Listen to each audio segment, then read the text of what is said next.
Imperialisme adalah sebuah bentuk penjajahan atau penguasaan terhadap sesebuah negara oleh kuasa asing demi kepentingan politik dan ekonomi serta bertujuan untuk mengawal kekayaan sesebuah negara yang dijajah. Imperialisme juga boleh diartikan sebagai penguasaan sesebuah negara yang lebih kuat ke atas negara yang lemah. Spanyol, Portugis dan Belanda antara kuasa imperialisme terawal di dunia dengan menguasai jalur perdagangan rempah Selat Melaka pada abad ke-15 dan abad ke-16 Masihi. Tujuan utama imperialisme barat pada peringkat awal adalah bertujuan untuk menguasai jalur perdagangan rempah yang dikuasai oleh para pedagang Muslim. Akan tetapi, pada abad ke-19 dan abad ke-20 Masihi, masih berlaku perubahan dasar imperialisme daripada menguasai jalur perdagangan rempah kepada menguasai sumber bahan mentah negara yang telah dijajah. Terdapat beberapa faktor yang menyebabkan berlakunya perkembangan imperialisme kuasa barat di Asia Tenggara adalah disebabkan kedudukan Asia Tenggara yang begitu strategik, iaitu terletak di antara China dan India yang berpotensi untuk dijadikan pasaran yang lebih luas bagi memasarkan sebahagian barangan dari Eropah. Keadaan ini telah menyebabkan berlakunya perkembangan imperialisme kuasa barat di Asia Tenggara pada abad ke-19 dan ke-20 Masihi. Revolusi perindustrian yang berlaku di Eropah turut menjadi faktor utama kepada perkembangan imperialisme barat terhadap Asia Tenggara apabila berlakunya pengeluaran hasil perkilangan secara besar-besaran menyebabkan berlakunya permintaan terutama bahan mentah untuk keperluan perindustrian seperti biji timah dan emas. Selain itu, Asia Tenggara turut menjadi pasar untuk memasarkan hasil perindustrian mereka dan keadaan ini telah mempengaruhi dasar imperialisme kuasa-kuasa barat di Asia Tenggara. Bagi memenuhi keperluan dan permintaan bahan mentah di Eropah, kawasan Asia Tenggara yang kaya dengan pelbagai sumber bahan mentah seperti emas dan biji timah telah menjadi rebutan kuasa imperialisme barat untuk melakukan penjajahan di Asia Tenggara. Sumber bahan mentah di Asia Tenggara sangat diperlukan untuk memenuhi keperluan revolusi perindustrian di Eropah. Pembukaan terusan Suez pada tahun 1869 dan perkembangan sistem pengangkutan serta perhubungan telah merancakkan lagi imperialisme kuasa Eropah di Asia Tenggara.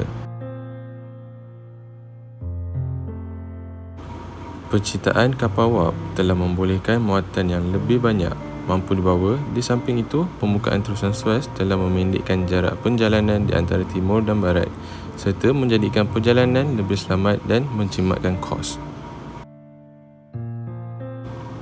Penciptaan telegraf digunakan sebaiknya oleh kuasa imperialisme barat untuk menghantar segala maklumat dengan lebih pantas dan berkesan ke seluruh tanah jajahan. Berlaku persaingan di antara kuasa-kuasa imperialisme barat seperti Portugis, Belanda, British, Spanyol, Amerika Syarikat dan Perancis bersaing demi mendapatkan tanah jajahan. Bagi mereka, memiliki tanah jajahan yang lebih besar melambangkan kekayaan dan menjadi simbol kemegahan.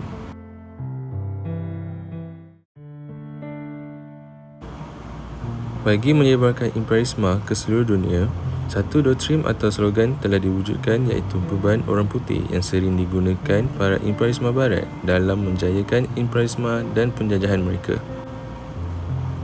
Bagi kuasa imperialisme barat, mereka beranggapan bahawa mereka lebih maju dan bertamadun serta mereka bertanggungjawab untuk memimpin orang timur ke arah kehidupan yang sejahtera. Askar-askar Jepun telah mendarat di Kota Baru. Pasukan pertahanan. Askar-askar Jepun telah mendarat di Kota Baru?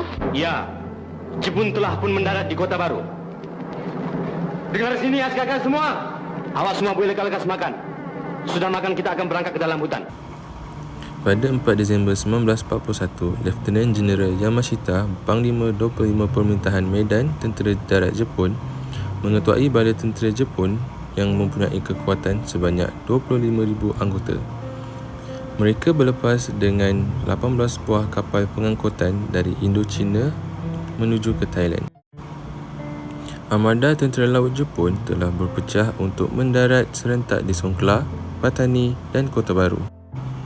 Pada mulanya, tentera Jepun yang mendarat di Songkhla telah dihalang oleh pihak polis tentera Thailand. Setelah berunding, tentera Jepun dibenarkan mendarat dan bersiap sedia menuju ke Tanah Melayu. Penjajahan Jepun yang singkat berjaya menyebarkan perasaan nasionalisme terhadap semua kaum. Susulan dengan itu, kesedaran terhadap perjuangan untuk kemerdekaan tanah air telah diberikan tumpuan penuh.